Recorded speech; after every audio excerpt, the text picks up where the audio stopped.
नमस्कार विद्यार्थी मित्रांनो, स्वागत आहे तुम्हा सर्वांचं अभ्यास गुरु या चॅनलवर. विद्यार्थी मित्रांनो, या व्हिडिओमध्ये नदी प्रणाली या टॉपिकवर 30 वन लाइनर प्रश्न आपण पाहणार आहोत. हे सर्व प्रश्न पोलीस भरती, तलाठी भरती, वनरक्षक भरती, आरोग्य भरती यामध्ये विचारले गेलेले आहेत. तर पहा, या ठिकाणी प्रश्न पहिला आहे, भीमा नदीचा उगम कोठे होतो? योग्य उत्तर आहे भीमाशंकर या ठिकाणी. विद्यार्थी मित्रांनो, 100 वेळापेक्षाही जास्त वेळा हा प्रश्न पोलीस भरती, तलाठी भरतीमध्ये विचारला गेलेला आहे. भीमा नदीचा उगम कोठे होतो? तर भीमाशंकर या ठिकाणी. पुढे पहा, भीमा नदीची महाराष्ट्रातील एकूण लांबी किती? प्रश्न काय आहे?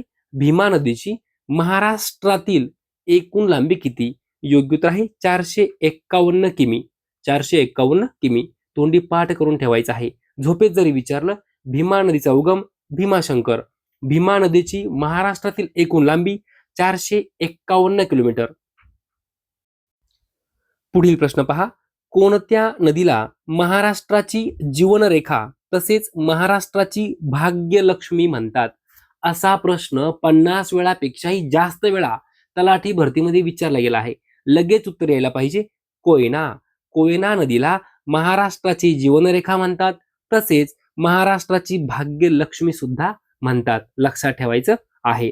पुढे पहा, 3 मार्च 1999 रोजी कोणत्या धरणावर आशिया खंडातील पहिला लेक टॅपिंग प्रयोग करण्यात आला?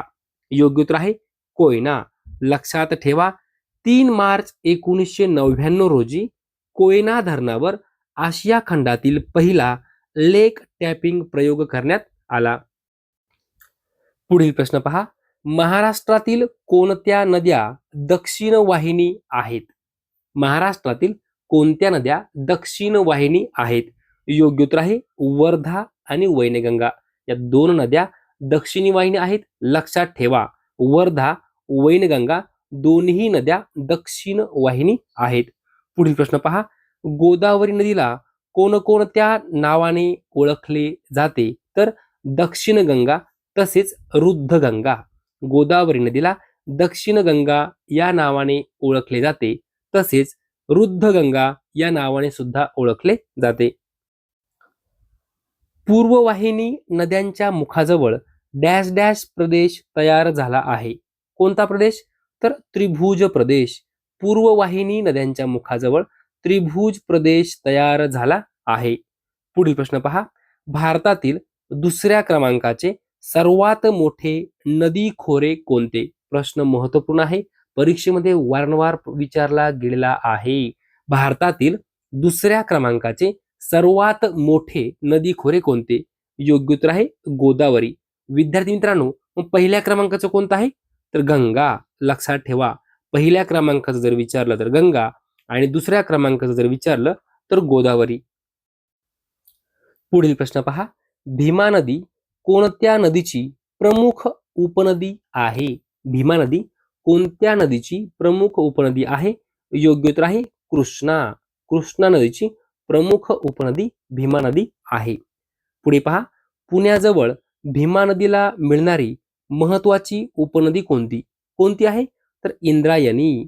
भीमा नदीला मिळणारी महत्वाची उपनदी कोठे? पुण्याजवळ. कोणती आहे? इंद्रायणी.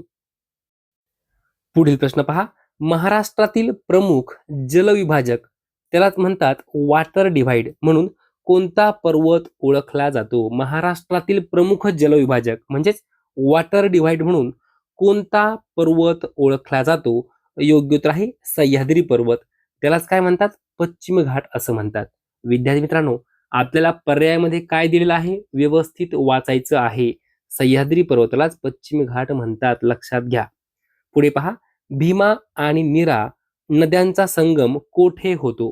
तर नीरा नरसिंगपूर या ठिकाणी भीमा आणि नीरा या नद्यांचा संगम होतो. कोणत्या जिल्ह्यामध्ये? पुणे जिल्हा. 1964 साली उजनी धरण कोणत्या नदीवर बांधले? 1964 साली उजनी धरण, त्यालाच यशवंत सागर असे सुद्धा म्हणतात. लक्षात घ्या, 1964 साली उजनी धरण म्हणजेच यशवंत सागर हे जे काही धरण आहे ते कोणत्या नदीवर बांधले? योग्य उत्तर आहे भीमा नदी.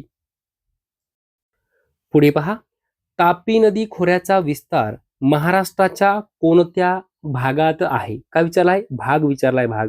तापी नदी खोऱ्याचा विस्तार महाराष्ट्राच्या कोणत्या भागात आहे? तर उत्तर महाराष्ट्र. लक्षात घ्या, उत्तर महाराष्ट्र म्हणजे कोणता भाग? खानदेश. गोदावरी खोऱ्याचे क्षेत्रफळ महाराष्ट्राच्या एकूण क्षेत्रफळाच्या किती टक्के आहे? काय म्हटलं आहे? गोदावरी खोऱ्याचे जे काही क्षेत्रफळ आहे ते महाराष्ट्राच्या एकूण क्षेत्रफळाच्या किती टक्के आहे? तर सुमारे 49%. किती आहे? 49%. विद्यार्थी मित्रांनो, देशाच्या जर विचारलं तर 10%. लक्षात घ्या, देशाच्या जर विचारलं तर 10% आणि महाराष्ट्राच्या विचारलं तर सुमारे 49%. पुढे पहा, गोदावरी नदीचा उगम नाशिक जिल्ह्यात कोठे होतो? कोठे होतो? त्र्यंबकेश्वर या ठिकाणी. लक्षात घ्या, त्र्यंबकेश्वर या ठिकाणी नाशिक जिल्ह्यामध्ये गोदावरी नदीचा उगम होतो. विद्यार्थी मित्रांनो, त्र्यंबकेश्वर काय आहे? तालुक्याचं ठिकाण आहे, तालुका आहे. नाशिक जिल्ह्यातील तालुका आहे त्र्यंबकेश्वर. महाराष्ट्रातील कोणत्या नद्या पूर्ववाहिनी आहेत? पूर्ववाहिनी तर पहा, गोदावरी, कृष्णा, भीमा, पूर्णा व पैनगंगा. गोदावरी, कृष्णा, भीमा, पूर्णा आणि पैनगंगा या नद्या पूर्ववाहिनी आहेत. पुढे पहा, गोदावरी नदी खोऱ्याचा विस्तार महाराष्ट्राच्या कोणत्या भागात आहे? जे काही गोदावरी नदी खोरा आहे तो जो विस्तार आहे तो महाराष्ट्राच्या कोणत्या भागात आहे ते विचारलं आहे. योग्य उत्तर आहे मध्य आणि पूर्व महाराष्ट्र. मध्य आणि पूर्व महाराष्ट्र. सातपुडा पर्वतातील मुलताई येथे कोणत्या नदीचा उगम होतो? सातपुडा पर्वतातील मुलताई कोठे आहे? ते मध्य प्रदेश राज्यात आहे. सातपुडा पर्वतातील मुलताई मध्य प्रदेश राज्यात आहे. या ठिकाणी कोणत्या नदीचा उगम होतो? तर तापी नदीचा उगम होतो. पुढे पहा, गोदावरी नदीवर देशातील पहिले मातीचे धरण कोठे बांधण्यात आले? योग्य उत्तर आहे गंगापूर या ठिकाणी. कोणत्या जिल्ह्यात? नाशिक जिल्ह्यात. लक्षात घ्या, गोदावरी नदीवर देशातील पहिले मातीचे धरण गंगापूर या ठिकाणी नाशिक जिल्ह्यात बांधण्यात आले. महाराष्ट्रातील प्रमुख पश्चिम वाहिनी नद्या कोणत्या? तर पहा, तापी, नर्मदा आणि कोकणातील नद्या. उदाहरणार्थ उल्हास, सावित्री, वैतरणा. लक्षात घ्या, ज्या काही कोकणातील नद्या आहे त्या सर्व नद्या कशा आहे? पश्चिम वाहिनी आहेत. लक्षात ठेवा, कोकणातील नद्या पश्चिम वाहिनी आहेत. मग उल्हास, सावित्री, वैतरणा या कोकणातील नद्या आहेत. त्याचबरोबर महत्वाच्या दोन नद्या कोणत्या आहेत? तापी आणि नर्मदा. तापी नदी पश्चिम वाहिनी आहेत, नर्मदा नदी पश्चिम वाहिनी आहे.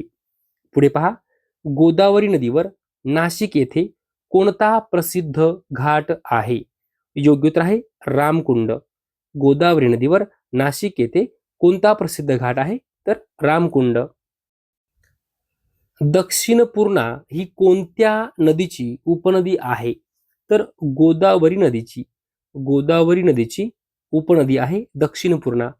पुढे पहा, कृष्णा नदीचा उगम महाराष्ट्रात कोठे होतो? योग्य उत्तर आहे महाबळेश्वर या ठिकाणी. कोणत्या जिल्ह्यामध्ये? सातारा जिल्हा. विद्यार्थी मित्रांनो, 50 वेळापेक्षाही जास्त वेळा पोलीस भरती, तलाठी भरतीमध्ये प्रश्न विचारला गेला आहे.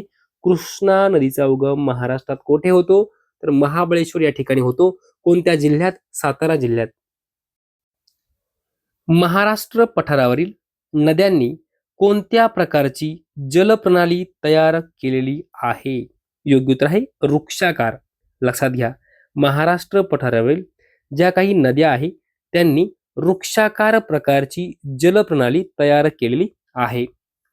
महाराष्ट्रात पश्चिम वाहिनी नद्यांच्या मुखाजवळ डॅश डॅश तयार झाले आहे. काय तयार झाले आहे? तर खाड्या.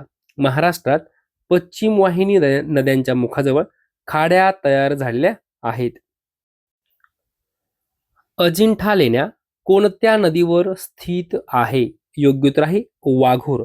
लक्षात घ्या, वाघूर नावाची नदी आहे, छत्रपती संभाजीनगर जिल्ह्यात आहे. आपल्याला काय प्रश्न विचारला? अजिंठा लेण्या कोणत्या नदीवर स्थित आहे? तर वाघूर नदीवर स्थित आहे. मग कोणत्या जिल्ह्यात आहे अजिंठा लेण्या? तर छत्रपती संभाजीनगर जिल्ह्यामध्ये अजिंठा लेण्या आहेत. महाराष्ट्रातील सर्वात मोठे नदी खोरे कोणते? योग्य उत्तर आहे गोदावरी नदी खोरे. लक्षात घ्या, महाराष्ट्रातील सर्वात मोठे नदी खोरे गोदावरी खोरे. विद्यार्थी मित्रांनो, महाराष्ट्रातील सर्वात मोठं खोरं कोणतं? गोदावरी खोरं. मग आपल्या देशामध्ये म्हणजे आपल्या भारतामध्ये सर्वात मोठे खोरे कोणते नदीचे आहे?